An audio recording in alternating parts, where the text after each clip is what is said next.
So this is how they are doing. అది అదొక సంస్థ, అదొక ఇది అంటే పుల్లు కర్ర పట్టుకుని తిరుగుతుంటారు. అది AK-47 అది ఏ దేశం మీద వెళ్తారు, ఏం చేస్తారు, వాళ్ళ కవాయితులు చూడాలి.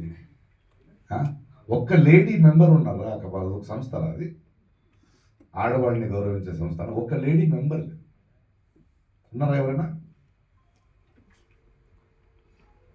అదొక సంస్థ, దాని గురించి మనం మాట్లాడాలి. మనకి కొందరు పిల్లలు ఎంత పెరిగినా బుద్ధి రాదు చూడు, అలాగే 100 అయినా బుద్ధి రాలేదు అడిగి. ఇంకా రాజకీయం ఎవరు చేయాలి అని చెప్పా ప్రజలు, నేను రాజకీయం చేస్తున్నా. ఓకే, అక్కడ కాదు, జనాల మధ్య నుంచి ఇప్పుడు చేయాల్సింది మనం అంటున్నాం కదా. వాళ్ళు ఎవరండి? వాళ్ళ సెక్యూరిటీ, వాళ్ళ భోజనం, వాళ్ళ కారు, వాళ్ళ ఆఫీసెస్, మా డబ్బు.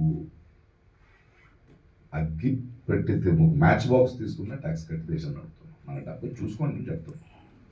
So being the voice of the people is the right politics and I'm happy with this politics. Sir, వరుస ఎన్కౌంటర్లు జరుగుతున్నాయి నక్సల్స్ మీద, వరుసగా చంపుకుంటూ పోతున్నారు. అంటే కొన్ని ఫేక్ ఎన్కౌంటర్. ఎవరిని ఎన్నుకున్నారో మీరు? హంతకుండా ఎన్నుకున్నారు. ఆడగది వేటాది, అంతే కదా. చాలా బాధతో చెప్తున్నాయి మాట. ఎన్కౌంటర్ ఏంటి? జనజీవన స్రవంతిలో తీసుకురావాలి కానీ పోరాటం ఎందుకు చేస్తున్నారు? మన ప్రజలే కదా, మనవాళ్లే కదా. ఏంటి సమస్యలు అన్నారు కదా. ఎన్కౌంటర్ అంటే ఆపరేషన్ సింధూర, ఇది అలా కాదు కదా, మనవాళ్లే కదా. ఎందుకు కోపడ్డావు? ఏంటి నీ బాధ్యత, ఏంటి నీ బాధ? ఏదో కారణం ఉంటుంది కదా. టెర్రరిస్టులు కాదు కదా.